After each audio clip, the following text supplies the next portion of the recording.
전에 나와 하나님을 예배하는 하나님의 백성들에게 하나님의 성령을 부어주시고 기름 부어주셔서 신령과 진리로 예배하는 자리가 되게 하여 주시옵소서.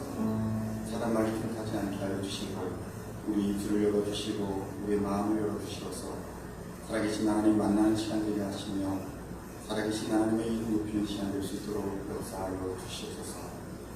주의 전에 나와 우리 모든 마음의 근심과 어려움, 죄악을 십자가 앞에 내놓습니다. 보혈로 우리를 정결케 하여 주시사 거룩한 몸으로 하나님 앞에 나아가게 하여 주시며 우리의 생각과 마음을 주장하여 주시어서 하나님을 온전히 예배하는 시간 되게 하여 주시옵소서. 주님을 바라고 소망하고 기대하며 우리 주 예수님의 이름으로 간절히 기도하옵나이다. 아멘.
신앙 고백하며 하나님 앞에 나아갑니다.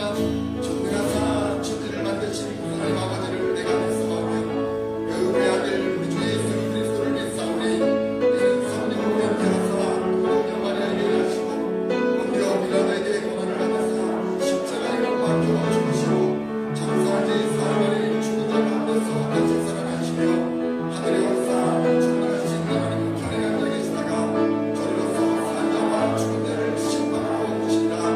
성령을 믿사오며 거룩한 공예와 성도가 서로 통하는 것과 죄를 사하여 주시는 것과 몸이 다시 사는 것과 영원히 사는 것을 믿사옵나이다.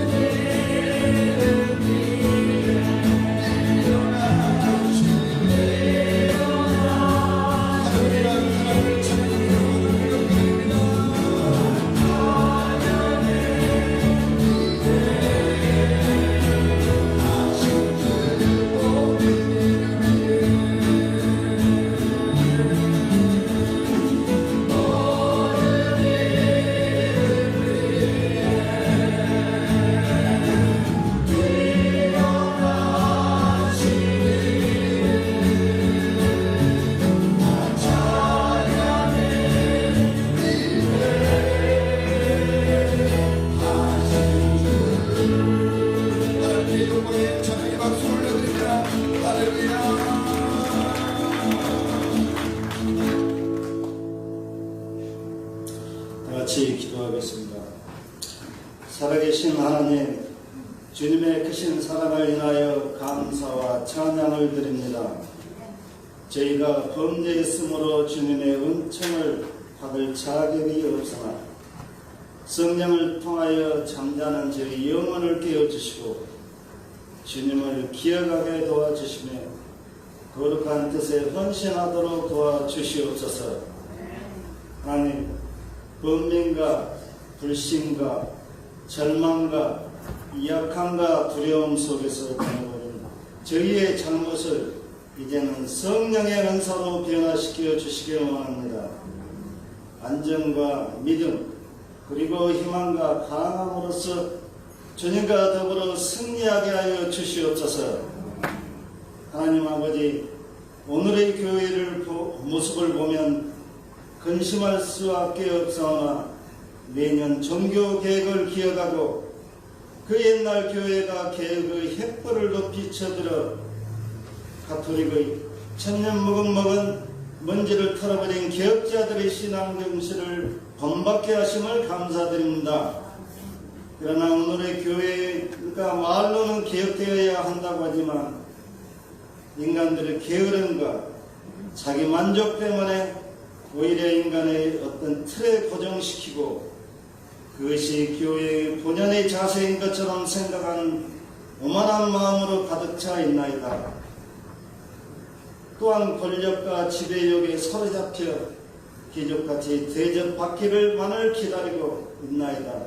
오늘의 교회도 현재의 모습에 안주하지 말게 하시옵고 주님의 뜻에 입에 든 것이 있으면 즉시 개혁에 나갈 수 있는 교회가 되게 하시옵소서. 주님이 땅에 오셔서 사랑으로 사시며 죽기까지 자신을 희생하신 주님의 모습을 본받을 수 있는 교회가 되게 하시고 가난하고 헐벗고 굶주린 자의 친구가 되어주신 주님의 사랑을 본받아 가난하고 애로운 자들이 대접받고 높임을 받는 교회로 개혁되게 하시옵소서.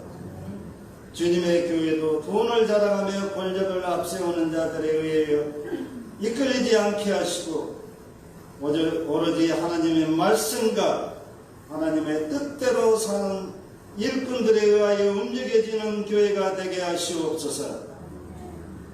은혜의 주님, 뜨거운 찬양과 감사가 넘치는 살아있는 믿음을 소유하게 하시고 게으르고 나태한 자리에서 열심과 헌신의 자세로 새롭게 변화되는 믿음을 주시옵소서. 오늘도 단위에 서시는 목사님을 기억하시고 생명력 넘치는 능력의 말씀을 전할 수 있도록 역사하여 주시옵소서. 모든 말씀을 예수님의 이름으로 기도드리옵나이다. 아멘.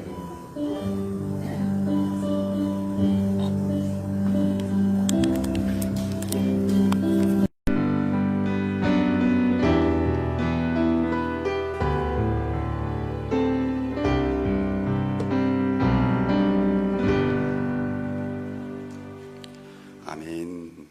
할렐루야. 여러분 환영합니다. 옆에 사람과 함께 인사 나눠볼까요?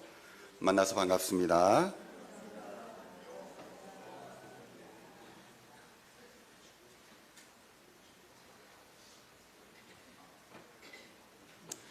만나서 반갑습니다만 하셨나요? 그동안 어떻게 지내셨습니까는 안 해보시고 뒤에 사람들과도 함께 인사 나눠보시죠. 어떻게 지내셨습니까? 네. 아니 일제히 다 뒤를 돌아보시면 어떡합니까? 중간에 있는 사람은 어떡하라고. 맨 뒤에 분들이 당황하셨어요. 돌아볼 수 없는 분들이 당황하셨습니다. 광고 말씀드리겠습니다. 오늘은 종교개혁 주일입니다. 참석하신 여러분 모두 환영합니다. 오늘 예배 후, 설교 마치고 예배 후에 헤어스쿨이 계속 진행됩니다. 헤어스쿨 참여하실 분들은 다목적 룸으로 모여주시기 바랍니다. 다음 주일 데일라이트 세이빙 타임제가 끝납니다. 다음 주일부터는 1시간이 빨라지는 거죠.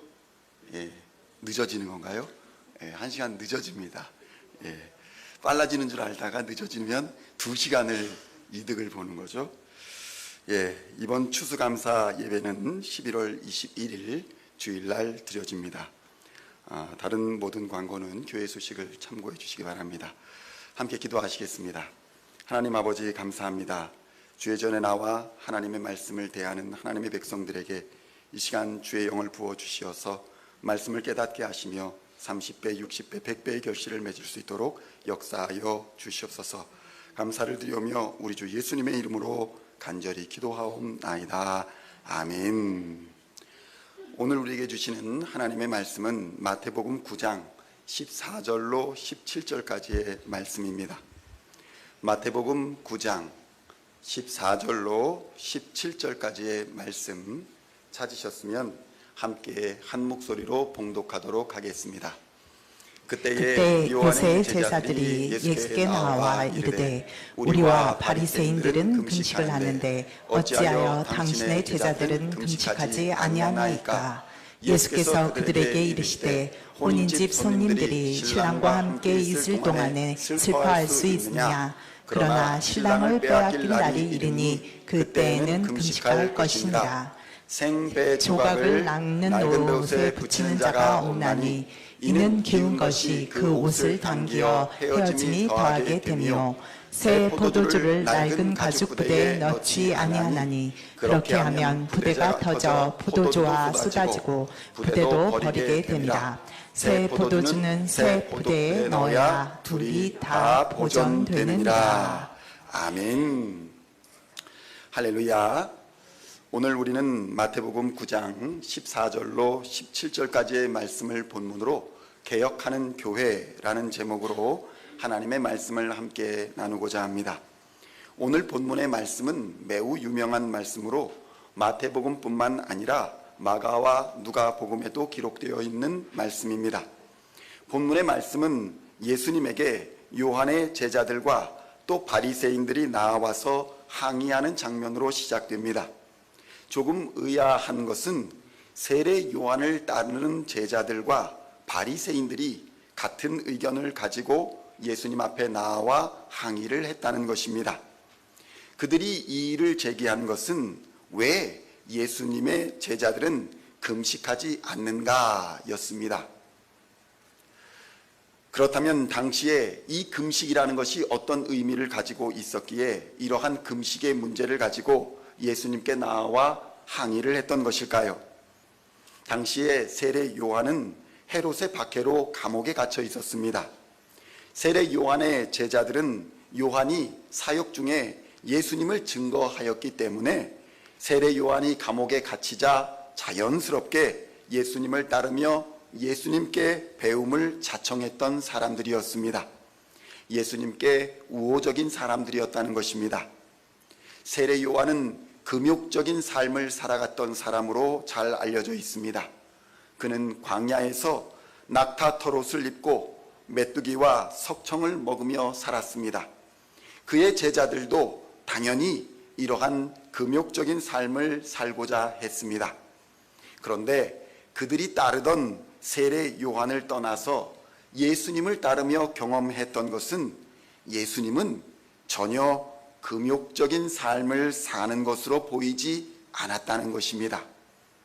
오늘 본문의 말씀이 있기 전에 예수님은 세리 마태의 집에서 많은 세리들과 또 죄인들과 어울려서 음식을 먹고 마시고 계셨습니다. 세례 요한의 제자들과 엄격한 율법주의자였던 바리새인들은 예수님을 보면서 아니 예수님 이렇게 경건하지 못하게 세리 마태와 같은 또 죄인들과 함께 어울리며 먹고 마시는 일에 신경을 쓰고 계시니 어떡합니까? 예수님을 보면서 반율법주의자처럼 보았던 것입니다. 그런데 성도 여러분, 나 중심의 잘못된 신앙에 빠지면 예수님도 비난하는 상황에 빠질 수 있다는 것입니다. 내가 생각하는 신앙이 아니다 라고 생각하면 신앙의 원천인 예수님까지도 비난하고 자기 신앙에 맞추려고 한다는 것입니다. 실제로 이 당시에 그들이 문제 제기한 기도와 금식은 매우 중요한 신앙의 자리를 차지하고 있었습니다. 금식이라는 이것은 음식을 먹는 권리를 포기하면서까지 기도하는 것으로서 생명을 건 기도의 상징으로 여겨집니다. 사람들은 하나님의 지혜를 구하고 또 위로부터 내려오는 능력을 힘입기 위하여 금식하며 기도했습니다. 금식은 죄를 용서받는 회개와 하나님의 뜻을 구하겠다는 결단을 보여주는 최고의 신앙 행위로 여겨졌던 것입니다. 수많은 믿음의 선진들이 하나님의 능력을 구하거나 회개를 위하여 금식하며 간절히 기도했습니다. 모세를 생각해 보십시오. 모세는 하나님과 40일을 먹지도 마시지도 않으면서 하나님의 말씀을 돌판에 새겼습니다. 예수님은 어떻습니까? 예수님은 공생애를 시작하시면서 40일을 금식하며 기도하셨던 것입니다. 이러한 사실에 비추어 보면 금식하며 기도하는 것은 하나님의 뜻을 알고 또 하나님의 말씀에 순종하는 것이 밥을 먹는 즐거움보다 더 중요한 의미다라는 신앙적 의미를 내포하고 있는 것을 볼 수 있는 것입니다. 오늘날도 중요한 결단을 하여야 하는 시기에 있거나 또는 심각한 죄악으로 인해 회개와 용서를 구해야 할 때에는 음식을 끊고 금식하며 하나님께 기도하고 하나님의 뜻을 구합니다. 하나님의 은혜와 용서를 구하는 기도를 금식하며 하는 것입니다. 성경은 이러한 기도가 흉악의 결박을 풀고 압제당하는 자를 자유케 함으로써 마땅히 하나님을 기쁘시게 할 수 있다라고 증거합니다.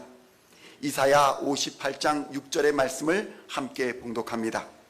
내가 기뻐하는 금식은 흉악의 결박을 풀어주며 멍에의 줄을 끌어주며 압제당하는 자를 자유케 하며 모든 멍에를 꺾는 것이 아니겠느냐. 실제로 여호수아는 아이성 전투의 실패 이후에 여호수아와 모든 지도자들이 하루 종일 제 가운데에서 금식하며 기도했습니다. 그리고 그들은 하나님의 응답을 받고 전투에서 승리할 수 있었던 것입니다. 에스더도 마찬가지였습니다. 그의 민족을 구하기 위해서 죽으면 죽으리라 이러한 신앙으로 3일을 금식하며 기도했습니다. 그리고 담대히 왕의 앞으로 나아갔고 그의 민족을 구원하는 하나님을 경험했던 것입니다. 요나는 어떻습니까? 그는 신앙의 실패 속에서 하나님의 강권적인 역사로 물고기 뱃속에서 3일을 금식해야 했습니다. 그리고 그는 적국의 수도인 니느웨로 가 회개의 복음을 선포할 수 있었던 것입니다. 이는 초대교회 성도들도 마찬가지였습니다. 성도들은 예외 없이 하나님의 능력을 힘입기 위해 음식까지 끊으며 간절히 기도했습니다. 그리고 그들은 오순절의 성령을 경험했던 것입니다. 간절한 마음으로 하나님께 나아가 하나님의 음성을 들으며 하나님이 기뻐하시는 일을 행하고자 다짐하는 것, 그것이 금식 기도의 바른 의미라고 할 때에 오늘을 살아가는 현대의 그리스도인들에게도 금식 기도는 경건한 신앙생활을 위한 믿음의 도전을 주기 위해 충분한 신앙 행위인 것입니다. 그런데 문제는 이러한 금식의 행위가 전통적인 행사나 의무적인 일로 변질이 되어서 오히려 하나님이 기뻐하시지 않는 가식적인 행위로 전락해버리고 말았다는 데에 있었습니다. 성도 여러분, 진정성이 사라진 신앙의 행위는 하나님을 기쁘시게 하지 못할 뿐만 아니라 오히려 하나님의 진노를 불러오게 되는 것입니다. 왜냐하면 신앙의 행위는 하나님을 향해야 하는데, 하나님만 향해야 하는데, 부패한 신앙의 행위는 사람을 향하여 사람에게 보이려 외식하며 명예와 권력을 얻기 위한 수단으로 금식을 이용했기 때문입니다. 이러한 가식적이고 외식하는 신앙은 하나님의 진노와 심판을 피할 수 없게 됩니다. 유대인들을 보면 유대인들에게는 공식적인 금식 기도일이 있습니다. 대속죄일이라고 하는 날과 불임절 첫날과 그리고 예루살렘의 함락을 기념하는 날이 대표적인 금식 기도일입니다. 그러나 경건한 신앙을 추구했던 바리새인들은 이것에 추가하여서 일주일에 월요일과 목요일 이틀을 금식하는 날로 정하고 금식하며 기도했습니다. 요한의 제자들도 바리새인들과 마찬가지로 이러한 전통을 지켜 월요일과 목요일 이틀은 금식하며 하나님의 뜻을 구하고 능력을 힘입기에 힘썼습니다. 그래서 이러한 신앙생활을 바른 신앙이다라고 여겨왔던 바리새인과 세례 요한의 제자들은 도무지 금식하지 않는 예수님의 제자들을 보면서, 아니 하나님의 말씀을 전한다는 사람들이 왜 바른 신앙의 모범이라 여겨지는 금식 기도를 하지 않는가? 이러면서 항의를 했던 것입니다. 성도 여러분, 여기서 우리가 주의하고 오해하지 말아야 할 것이 있습니다. 금식 기도가 나쁘다거나 금식 기도가 잘못된 신앙생활이라고 말씀을 드리는 것이 아니라는 것입니다. 오늘 이 본문의 상황에서 중요하게 강조되고 있는 것은 금식이 아닙니다.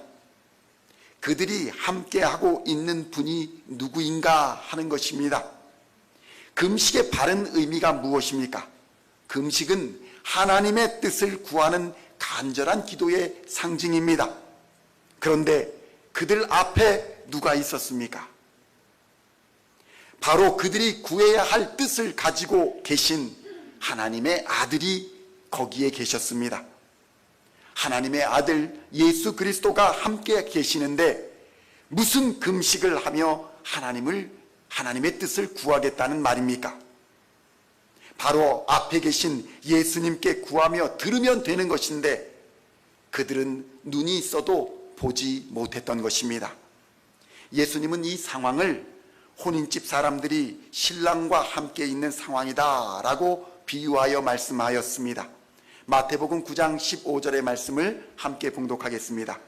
예수께서 그들에게 이르시되 혼인집 손님들이 신랑과 함께 있을 동안에 슬퍼할 수 있느냐? 그러나 신랑을 빼앗길 날이 이르리니 그때에는 금식할 것이니라. 아멘. 성도 여러분, 예수님이 여기서 언급한 유대인의 결혼식은 당시 유대인의 풍습으로는 7일 동안 계속되었습니다.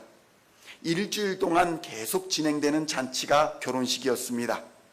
기쁨과 노래와 음식과 잔치가 일주일 내내 지속되는 것이 바로 결혼식이었습니다. 그리고 마지막 날에야 비로소 신랑을 신부에게 인도하여 줌으로써 혼인잔치는 끝이 나게 되는 것이었습니다. 그런데 이런 일주일 동안 계속 지속되는 혼인잔치에 참석한 사람들이 신랑을 그 앞에 두고 월요일과 목요일은 금식해야 하니 자, 오늘은 월요일이다. 그러니 이제 애통하며 금식하자. 이러한 행위를 기대할 수 없다는 것입니다.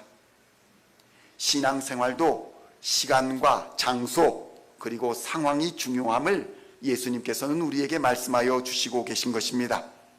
예수님께서는 신랑과 같은 자신이 그리고 신랑과 같은 자신과 함께하는 제자들이 이 시간과 이 장소와 이 상황을 마땅히 기뻐하고 즐길 권리가 있다라고 선언하고 계신 것입니다. 그러나 예수님은 금식 기도의 중요성도 놓치지는 않으셨습니다. 신랑을 빼앗길 날이 이르리니 그때에는 금식할 것이다. 이 말씀은 예수님께서 십자가에서 죽으심으로 성취되었습니다. 예수님의 제자들은 3일 동안 슬픔과 어두움의 날을 지내야 했습니다. 예수님을 십자가에 죽음에 빼앗기고 절망 속에서 하나님의 뜻을 구하며 기도했던 것입니다. 그러나 예수님은 죽음에서 부활하셔서 제자들에게 다시 돌아오셨습니다. 그리고 선포하셨습니다. 마태복음 28장 18절로 20절의 말씀을 함께 봉독합니다. 예수께서 나와 말씀하여 이르시되 하늘과 땅의 모든 권세를 내게 주셨으니 그러므로 너희는 가서 모든 민족을 제자로 삼아 아버지와 아들과 성령의 이름으로 세례를 베풀고 내가 너희에게 분부한 모든 것을 가르쳐 지키게 하라. 볼지어다 내가 세상 끝날까지 너희와 항상 함께 있으리라 하시니라. 아멘. 성도 여러분, 부활하신 예수님은 약속하십니다. 볼지어다 이제는 내가 세상 끝날까지 너희와 항상 함께 있으리라. 그 예수 그리스도께서 지금 이 시간 함께하는 줄 믿습니다. 이제 하나님께서는 세상 끝날까지 우리와 함께 하신다고 약속하셨습니다. 히브리서 13장 5절에서도 하나님은 예수님께서는 친히 말씀하십니다. 내가 과연 너희를 버리지 아니하고 과연 너희를 떠나지 아니하리라. 성도 여러분, 이 약속은 오순절의 성령 강림과 더불어 우리에게는 역사적인 사실이 되었습니다. 우리는 이러한 배경 속에서 오늘의 본문을 이해해야 하는 것입니다. 다시 한번 마태복음 9장 16절로 17절까지만 함께 봉독하겠습니다. 생배 조각을 낡은 옷에 붙이는 자가 없나니 이는 기운 것이 그 옷을 당기어 헤어짐이 더하게 됨이요 새 포도주를 낡은 가죽 부대에 넣지 아니하나니 그렇게 하면 부대가 터져 포도주도 쏟아지고 부대도 버리게 되니라. 새 포도주는 새 부대에 넣어야 둘이 다 보존되느니라. 아멘. 성도 여러분, 개혁이라는 것은 무조건 기존의 틀을 바꿔버리고 새롭게 되는 것을 의미하지 않습니다. 기독교의 개혁은 본질로 돌아가는 것을 의미합니다. 기독교의 개혁은 신앙의 본질로 돌아가는 것을 개혁이라고 부르는 것입니다. 1517년 10월 31일 바로 오늘 마르틴 루터는 독일의 비텐베르크 성당 정문에 당시의 교회가 얼마나 본질에서 벗어나 있으며 잘못된 길로 가고 있는가를 95개 조항의 반박문으로 담아서 붙였습니다. 성경을 벗어나 권력화되고 사유화되고 타락하고 있는 교회를 향해서 하나님의 말씀의 본질로 돌아가야 한다고 저항하며 항의한 날, 그날이 바로 오늘이었던 것입니다. 이 저항의 행위를 영어로는 프로테스트라고 부릅니다. 그리고 이렇게 저항한 사람들을 프로테스탄트라고 부르는 것입니다. 그래서 개혁을 위해 저항하는 것, 그것이 바로 우리 개신교인의 정체성이 된 것입니다. 개혁은 뒤틀리고 구부러지고 꺾여진 것을 바로 펴는 것, 곁가지를 쳐버리고 본가지를 건강하게 세우는 것, 그것이 바로 개혁입니다. 그런데 당시의 교회는 길을 잃어버리고 뒤틀리고 구부러지고 꺾여 있었습니다. 그래서 종교개혁가들의 주장은 이것을 바로 펴는 길은 오직 성경이며 오직 믿음이며 오직 은혜며 오직 예수 그리스도이며 오직 하나님의 영광뿐이라고 주장했던 것입니다. 이것이 개혁이었습니다. 이렇게 바른 길을 가자라고 주장한 것이 개혁이었습니다. 성도 여러분, 이것이 바로 우리 신앙의 본질입니다. 교회는 여러 가지의 의미를 가지고 있지만 현실 속에서는 사람의 조직체라는 특징을 가지고 있습니다. 이 말은 교회가 사람의 조직체로서 본질적으로 효율성을 중시하고 성장을 추구하는 특징을 가지고 있다는 것입니다. 여기에서 우리는 세상의 조직체인 교회의 한계를 인식하고 끊임없이 본질로 돌아가기 위한 개혁을 추구하지 아니한다면 우리도 중세의 교회와 마찬가지로 똑같이 타락할 수밖에 없다는 것을 보여주는 것입니다. 여기서 우리는 사람의 조직체가 갖고 있는, 지향하고 있는 효율성과 성장 추구라는 이 두 가지 단어에 주의하여야 합니다. 과거의 가톨릭은 점점 조직화되고 있는 교회의 효율성을 위해서 권력을 구조화시켰습니다. 그리고 이것은 교회가 효율적으로 움직이는 것에 일정 부분 기여했습니다. 목표를 향해 조직적으로 움직이는 것처럼 보였습니다. 이단과 같은 거짓 가르침에 대하여 효율적으로 대처하기도 했습니다. 그러나 본질로 돌아가기 위해 끊임없이 개혁하지 않는 교회는 이 구조화된, 시스템화된 권력이 사유화되는 결과를 낳게 되었습니다. 그리고 하나님을 위해서 효율적이고자 했던 교회의 조직과 시스템이 사람을 위한 조직으로 변질되어서 교회는 부정부패의 온상이 되었던 것입니다.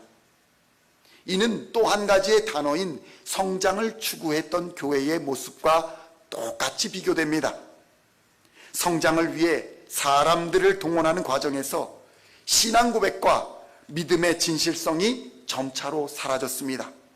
교회는 화려함과 장식으로 사람들에게 볼거리를 제공하며 교회로 오라 하며 불러들였습니다.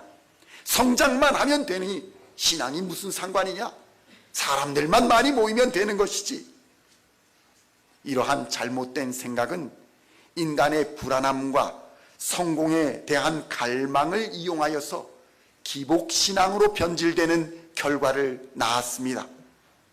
성도 여러분, 뿌린 대로 거둔다 라는 말씀은 뿌린 만큼 거둔다 라는 말씀으로 변질되었습니다. 여러분은 뿌린 대로 거둔다와 뿌린 만큼 거둔다의 차이를 아시겠습니까? 성도 여러분, 예수님은 이렇게 변질되어 버린 전통의 대표적인 변질되어 버린 전통을 대표하고 있는 이 금식 기도에 대해서 개혁을 주문하고 계신 것입니다. 금식 기도를 폐하고자 하신 것이 아니라 금식 기도의 완성을 알려주고자 하신 것입니다. 개혁은 바로 이러한 것입니다. 말씀의 완성을 향해 끊임없이 나아가는 것, 그것이 바로 개혁입니다. 성도 여러분, 교회는 십자가의 복음 위에 서 있습니다. 이것을 종교개혁자들은 5대 강령으로 표현했습니다. 십자가의 복음은 오직 성경이며 오직 믿음이며 오직 은혜이며 오직 예수 그리스도이며 오직 하나님의 영광뿐이라는 것을 종교개혁자들은 부르짖었던 것입니다. 오늘날의 교회도 끊임없이 개혁되어야 하는 이유가 바로 여기에 있는 것입니다. 개혁되지 않는 교회는 효율성과 성장 추구에 가로막혀 결국은 부패할 수밖에 없다는 것이 역사를 통해 증명되었기 때문입니다. 그렇다면 예수님이 말씀하시는 생배 조각에 낡은 옷을 붙이지 말며 새 포도주를 낡은 가죽 부대에 넣지 말라라는 오늘의 말씀은 과연 무엇을 의미하고 있는 것일까요? 이것은 오늘날 끊임없는 개혁을 위한 교회와 성도들에게 가르침을 주고 있는 비유의 말씀입니다. 첫째로, 개혁은 성령의 충만함을 받아야 합니다. 교회의 출발점은 오순절의 거룩한 성령 하나님의 임재하심으로부터 출발이 되었습니다. 그러니까 성령은 예수의 영이시며 하나님의 영이시기 때문에 예수님을 그리스도로 증거하며 하나님의 뜻을 밝히 알려주셨습니다. 성령님이 임재하심으로써 우리는 비로소 밝히 깨닫게 된 것입니다. 성령 하나님은 예수님의 승천 이후에 우리에게 약속된 보혜사이십니다. 보혜사라는 것은 한글로는 은혜로 돕는 스승이다 라고 뜻하고 있지만 성경적으로는 우리의 곁으로 불러주셔서 우리의 보호자가 되시고 대언자가 되시고 조력자, 중재자가 되어주신다는 것을 의미하는 단어인 것입니다.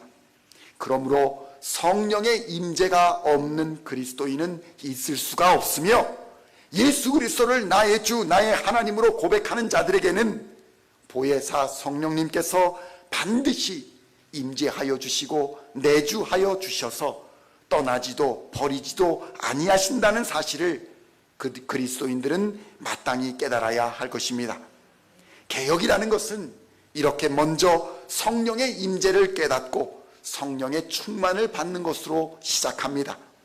성령이 충만한 그리스도인들은 오직 말씀과 성경으로 살며 오직 믿음으로 살며 오직 하나님의 은혜로 살아갈 뿐만 아니라 오직 예수 그리스도만을 증거하며 오직 하나님의 영광을 위해 살아가게 되는 것입니다. 내가 스스로를 돌아보아서 이렇게 살아가고 있지 않다면 나는 즉시로 성령 충만으로 개혁되지 아니하면 부패와 타락을 피할 수 없게 될 것입니다. 교회와 가정도 마찬가지입니다.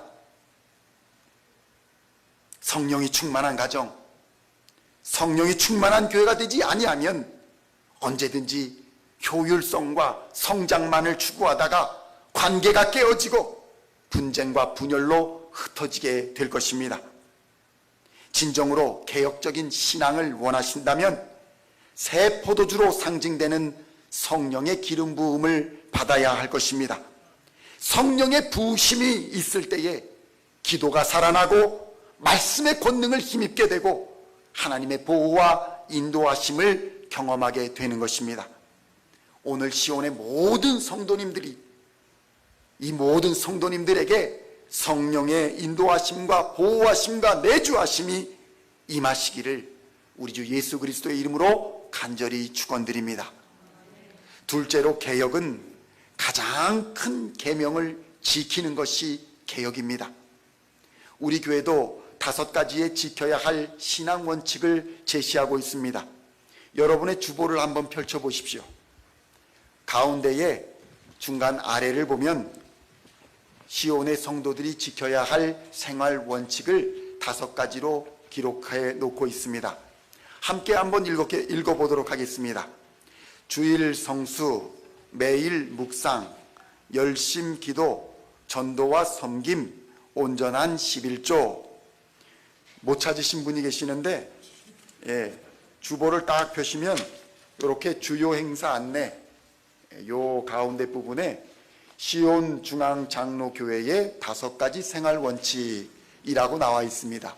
벌써 이 주보를 사용한 지 8개월이 돼 가는데 아직도 이게 어디 있는지 모른다면 다시 한번 우리 교회의 신앙생활의 원칙을 한번 읽어보도록 하겠습니다. 주일 성수, 매일 묵상, 열심 기도, 전도와 섬김, 온전한 11조. 제가 아마 이것을 강조하지 않아서 새벽 기도에 많이 나오시지 않는 것 같은데 앞으로 이것을 강조하겠습니다.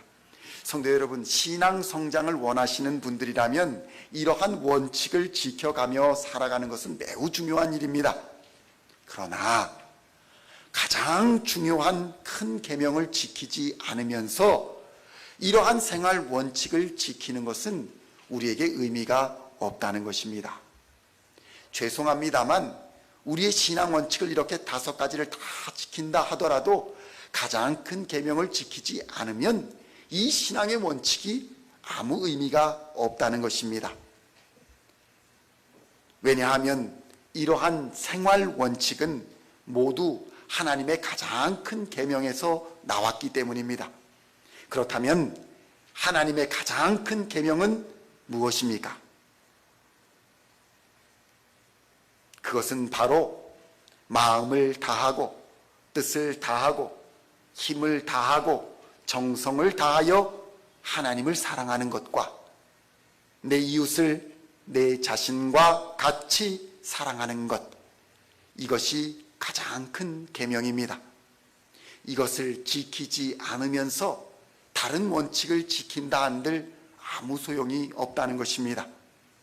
성도 여러분, 이것은 새로운 것이 아닙니다. 기독교 신앙의 본질입니다.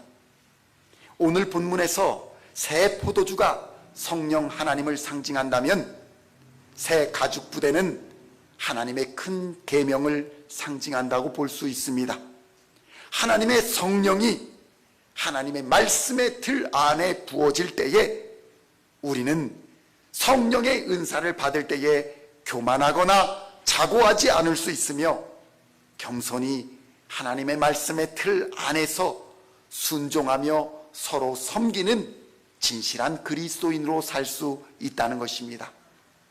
마냥 성령의 은사만 바라고 하나님의 말씀의 계명의 틀을 바로 세우지 아니하면 우리는 교만한 자, 부정직한 자, 위선적인 자로 전락하게 되는 것입니다.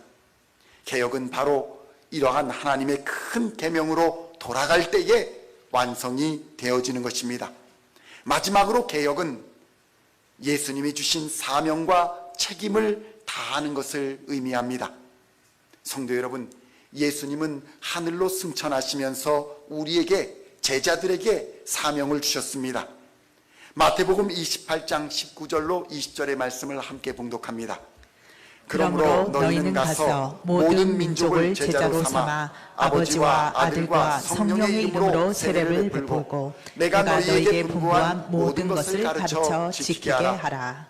성도 여러분, 개혁은 구원의 기쁜 소식, 복된 소식을 세상에 전하는 사명을 감당할 때에 완성이 되는 것입니다. 새 포도주를 새 가죽 부대에 넣어놨다고 해서 끝나는 것이 아닙니다. 포도주가 가죽 부대에서 숙성이 돼야 사람들로 잔치자리에서 마시게 되는 것, 그것이 포도주의 진짜 목적이 아니겠습니까? 새 옷감으로 새 옷을 지었다는 것은 사람들에게 새 옷을 입히기 위한 것이 아니겠습니까? 새 포도주를 새 가죽 부대에 담는 것도 잘 숙성된 음료로서 잔치에 제공하여서 사람들에게 마시게 하기 위함인 것입니다. 우리가 전하는 십자가의 복음은 잃어버린 자들에게 전파되어야 완성이 되는 것입니다. 예수의 말씀을 잃어버린 자들에게 마시게 해야 완성이 되는 것입니다. 이것은 작게는 나로부터 시작됩니다. 내가 예수 그리스도의 보혈로 정결하게 되어야 하는 것입니다.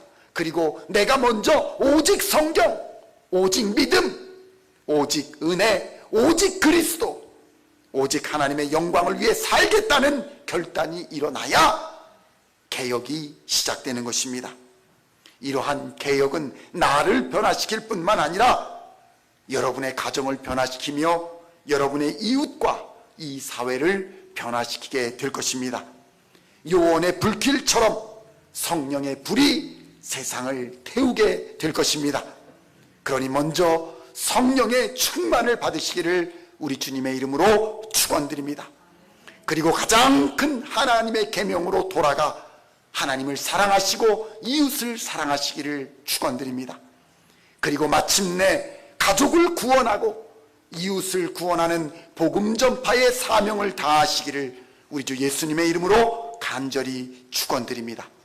이러한 참된 개혁의 능력이 한 주간도 저와 여러분의 삶을 변화시키시고 또 가정과 교회에 역사하여 주시기를 우리 주 예수님의 이름으로 간절히 축원드립니다. 기도하시겠습니다. 하나님 아버지, 새 술을 새 부대에 담아야 한다는 예수님의 말씀에 응답하는 한 주가 되게 하여 주시옵소서. 진정으로 우리의 삶이 개혁되기를 원합니다. 종교개혁주의를 맞아 우리의 신앙이 수많은 믿음의 선진들에게 빚을 지고 있음을 깨닫게 하시고 바른 신앙을 향해 날마다 개혁하는 교회, 날마다 개혁하는 신앙이 되도록 우리를 인도하여 주시옵소서. 십자가의 복음의 본질로 돌아갈 때에 진정한 개혁이 일어날 줄로 믿습니다. 안일한 신앙의 구태를 벗고 새 옷을 입게 하여 주시옵소서. 그리하여 가족 구원의 은혜를 주시고 세상을 변화시키는 능력 있는 그리스도인의 삶, 빛과 소금의 삶을 살아가는 우리 시온의 모든 성도들이 다 되게 하여 주시옵소서. 우리를 구원하신 우리 주 예수 그리스도의 이름으로 간절히 기도하옵나이다. 아멘. 이제 이 시간에는 전 미주장신 동문회장이신 현재는 코이노니아 선교회 대표이신 박종희 목사님 나오셔서 달리다 봄이라는 찬양 하나님께 특성으로 올려드리겠습니다.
네, 코이노니아 선교회는 도레스 지역에서 양로 사역과 또 노숙자 사역을 감당하고 있습니다.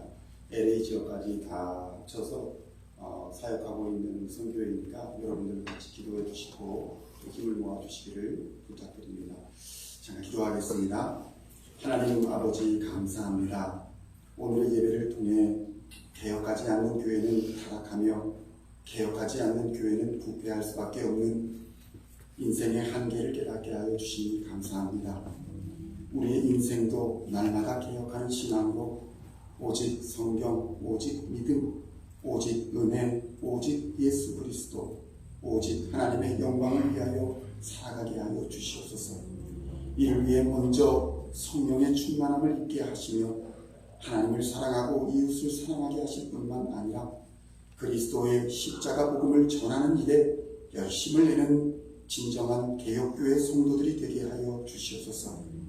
오늘도 질병으로 또한 경제적인 어려움으로 영적인 어려움으로 상처 입은 하나님의 백성들이 주 앞에 엎드릴 때에 하나님 친히 어루만져 주시고 치료하여 주시고 회복시켜 주시옵소서.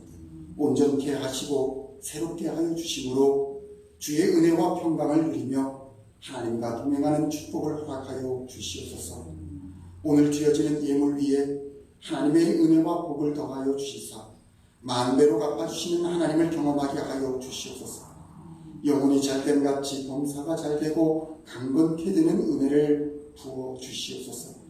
자녀와 가족과 직장과 사업을 위한 기도에도 하나님 속히 응답하여 주시사 어려움 당치 않게 하시며 위로와 평강으로 늘 강건케 하여 주시옵소서. 하나님 아버지 시온 중앙의 제단에 성령의 불을 내려 주시사 생명의 말씀이 선포되고 잃어버린 자들을 찾아 구원하는 생명의 방주가 되게 하여 주시옵소서. 오늘 특별 찬양으로 하나님께 영광을 돌린 목사님의 가정과 사역하시는 코이노니아 선교회 위에 함께하여 주시사 노숙자 사역과 양로원 사역이 또 그 가정이 하나님을 기쁘시게 하며 하나님의 뜻을 세상에 전하는 그러한 아름다운 선교회 되게 하여 주시옵소서.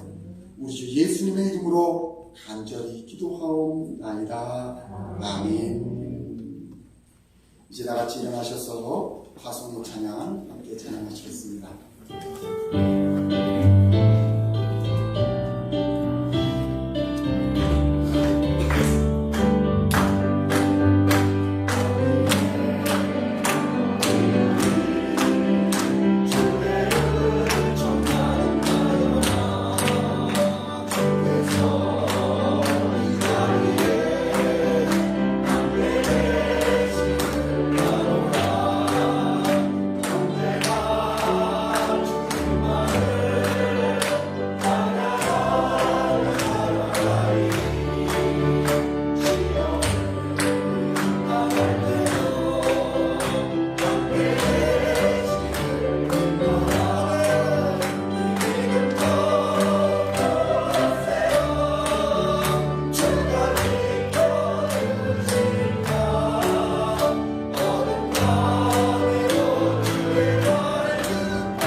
하나님께서 여러분 앞에 계셔서 날마다 바른 길 보여주시기를 원합니다.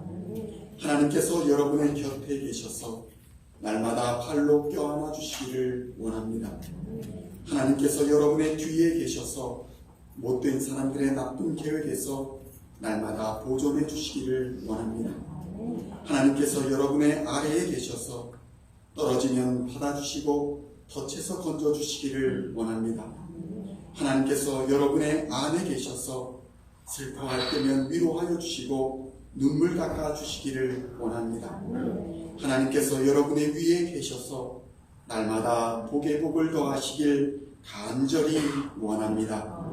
이제는 우리를 십자가의 피로 구원하신 우리 구주 예수 그리스도의 은혜와 하나님 아버지의 무한하신 사랑하심과 성령 하나님의 감화감동 교통하시는 능력이 이제는 십자가의 복음으로 온전한 개혁을 이루어 하나님을 영화롭게 하며 그리스도의 증인된 삶을 살고자 다짐하는 시온중앙장로교회 모든 성도들 머리 위에, 그리고 이 시간 함께 예배드리는 모든 하나님의 백성들 머리 위에 이제로부터 영원까지 함께 하옵시기를 간절히 축원하옵나이다. 아멘.